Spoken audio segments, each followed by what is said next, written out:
everyone! This video was originally just going to be a speed paint, but as I was making it, I delved deep into an old theory of mine.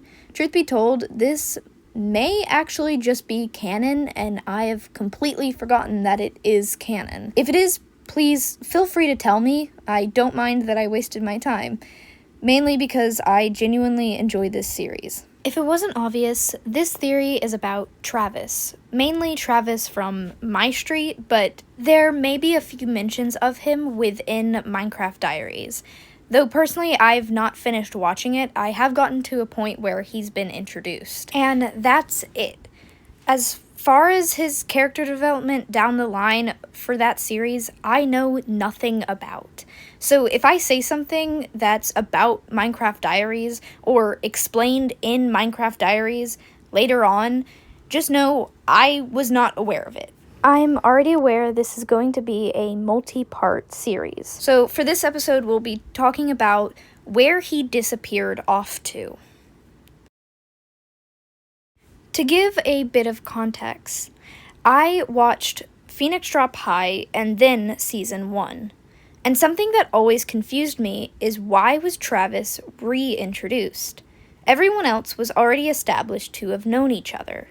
But Travis had to introduce himself again. My name is Aphmau, and this is Garth? Dante? Lawrence? That was a clip from one of the videos they did going over the mistakes of Season 1. There's another clip that will be popping up in just a moment that introduces Travis. Fine. I hate it when you have a point. That's what I thought. Hey, come on in! Thanks, Dante. Hey, Lawrence, good to see you. Hope you guys don't mind me coming in on short notice. Dante here said I could room in the basement. I sure did. And of course they don't mind, Travis. Now, let's see.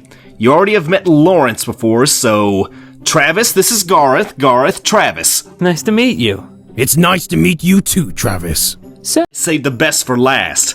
Aphmau is... Travis. You know, Dante could tell you all about those fly honeys, but it's not really gonna mean much. I don't think you understand how good I am with the ladies. Yeah? But you've never come across Aaron. Who? Wait a minute. You're telling me Travis, Aph's best friend, at least through the first year of high school, hadn't heard of Aaron. I get it, her and Aaron weren't friends back then, but he was definitely still a big part of her life. Someone who constantly annoyed her. She's bound to have mentioned him to her friends, and when they become friends, introduced them. Hi! It's nice to meet you. My name is Aphmau. Right after that scene, he asked her for her name. He didn't recognize her. Not to mention, they call this out themselves. Walk away from this like men. Or like centipedes. Oh, Dante, you said there were some pretty fly honeys in the neighborhood. Jess should feel bad about writing this, too. My name is Travis. I just moved into the neighborhood and figured I'd go out and introduce myself. I met Aphmau yesterday, so You met Aphmau in high school. Thank you, Chris. Thank you. That was what I was saying for 4 years. You might have noticed something else, as did I. 2 characters do remember Travis. Lawrence and Dante. I found this almost just as confusing as him not knowing anyone. Dante, it makes total sense. But as far as I've ever seen or remember, Travis and Lawrence weren't friends. They didn't hate each other, they just didn't know each other. Very well, that is. They were both friends with Dante, so they were bound to have spent time together and heard of each other. But it was never said that they were friends. But another thing, maybe they did all spend time together. Maybe they accepted Travis into their little group. But that wouldn't make sense either, because Garth doesn't remember him. Well, then I started digging a little bit more. There's something that Dante and Lawrence both have in common, and something Travis and Garth also have in common. Forever potions. Dante and Lawrence, as far as we've ever been told, have never been exposed to a forever potion. But Garth and Travis were used to test them from a very young age. And at first, I thought that was just a simple connection, And truth be told, when the theory was originally formed in my mind, that wasn't even a thing, because we hadn't been told about the forever potions. But once we had, something felt off, and that was because I was also missing some information. I always wondered why the 5 kids, Aph, Travis, Caitlin, Aaron, and Garth, never told somebody about the test. It's because they couldn't. Because they didn't even know about it. After each test, their minds were erased. Seems strange that suddenly Travis seems erased from everyone's memory, especially when Travis's father was the one doing the test.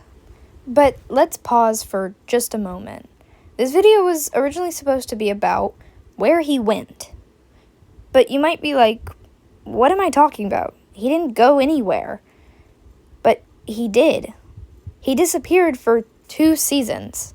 2.5, technically. But those 2.5 seasons that he was not there translate more closely to around 10 years within their time frame. He disappeared his sophomore year of high school and didn't show back up until what I'm assuming to be their mid to late 20s.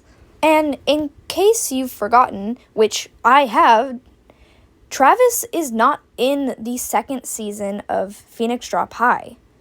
Every time I hear that statement, I always think that can't be true. But every time I go back and watch it, I have a feeling something is missing.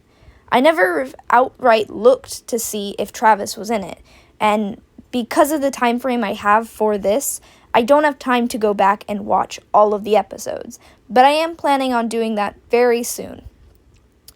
But when I did research for this is what I found. I find it really strange that it doesn't mention Season 2 of Phoenix Drop High, and at first I thought, well, maybe it includes everything from both seasons, but it didn't. And I did more digging and found he wasn't included. So maybe he moved, I thought. But I feel like that would be mentioned. I feel it's pretty important to know where the main character's best friend suddenly disappeared off to. But they couldn't do that if nobody remembered him, other than the audience. But that couldn't possibly be true, because as we've established, Dante and Lawrence do remember him.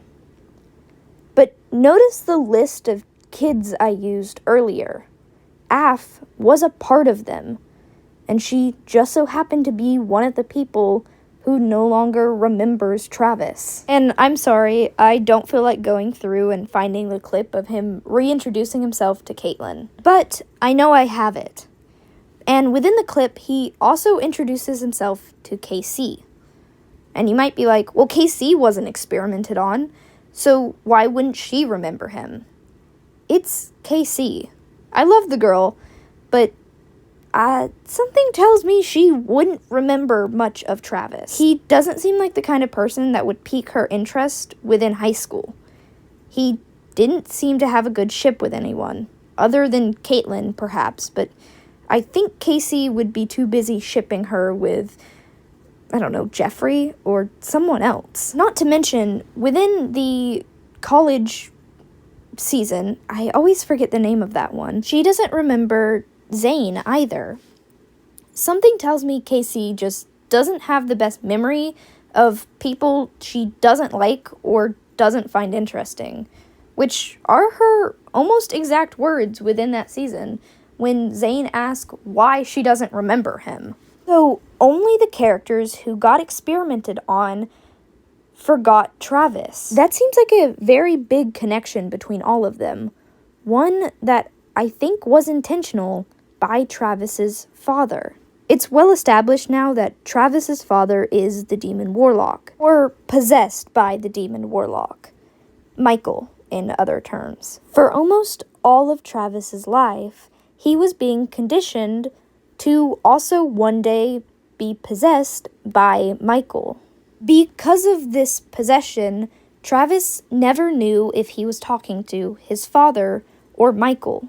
I've heard people also think that Travis didn't know the difference, believing that his father could occasionally be nice and supportive and then randomly flip out. Terry was his actual dad. Michael was the one making all the decisions. So you have a kid who's being conditioned to be possessed, and you were experimenting on 4 other kids, but all of their parents realized the truth and stopped you. And now, years later, when your kid is still being tested on, you realize they've been interacting. You'd want to step in, get him away from them so that he wouldn't figure out what's going on. So everything seemed to click into place. The only people to forget Travis were people that were tested on. In other words, people Michael considered a threat. And remember, their memories were erased after each experiment. So what's to say Michael couldn't erase their memories again? You might think that he'd have to get close to them in order to do this. I don't really think so. He's the demon warlock, and I'm sure he has minions. In fact, we know he does. We meet them, both in Minecraft Diaries and My Street, because technically, Ian and the rest of the experiment's parents were minions at some point. And I really hate calling them experiments, but I also don't feel like repeating their names over and over again. The 5, I guess? Sure, we can call them that. So, Michael erased all of their memories of Travis in order to prevent them from telling the truth or figuring out the truth. And after that, he took Travis away. But did Travis forget everything? I mean, he's the one who reintroduces himself and asks people for their names. Something tells me no. Michael does not care about Travis, nor his feeling. It's very likely he let Travis remember them, and perhaps taunted him about the fact that he remembered them, these people who were so important to him, but they didn't. They would never remember the memories they made in high school, which would also mean they didn't just erase memories, they altered them. He altered the 5's memories, I guess actually the 4, because Travis isn't a part of it, whatever. He altered their memories of high school, at least that 1 year that Travis attended, making it to where everything still made sense, just without Travis. The whole Not Alone buddies still happened, but with just Aph and Vlad, which is kind of a really sad thought to me. But by the end of the series, it does turn out happy, as at least Aphmau has her true memories of high school back. And in fact, in the scene where she does this, she might have hinted at the fact that there was something going on within her memory. The line was, "It's been a while, not alone, buddy." Every time I heard that line, I always found it strange, because it hadn't been a while since she'd saw Travis. It had been a few weeks, maybe months. It's hard to tell how long has passed, but it had been a while if she never remembered him as her Not Alone buddy. She didn't get her memories back in that moment. At some point during season 6, most likely when she died, is when she got those memories back. So Travis kept his memories of everyone, including the people who no longer would remember him. And at some point, after moving out and having the freedom, at least he thought having the freedom, he moved back to where he used to live in hopes of rekindling some of those friendships. Even if they didn't remember who he was, he still wanted to be a part of their lives. and maybe even wanted to see what had happened since he had left. And man, he was in for a shock. So he either reached out to Dante for the first time in years, or had somehow managed to keep in contact with Dante. Regardless, he asked Dante to move in with him. And Dante agreed. Mind you, without consulting the other people that lived within the house. But still, they let him move in. At this point, everyone is unaware of what is to come. Travis believes he can just have a normal life. I don't think he would cut off his dad, as he still cares about Terry. I think at this point, Travis already knows at least a little bit about Michael and wants to keep his friends safe from him. Unknowingly, by keeping in contact with Terry, he's setting his friends up for doom. It wasn't Travis's fault.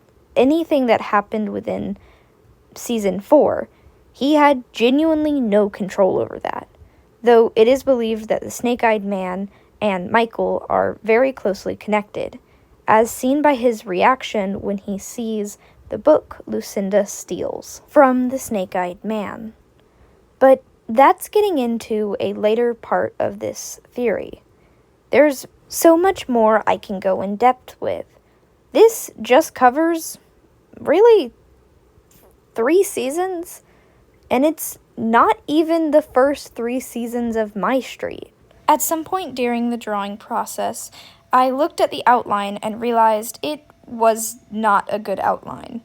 So I redid it, but I forgot to film it, along with the shading. But here is the final piece. I hope you enjoyed. I have a few other theories that I'd like to share, but for now, that's it.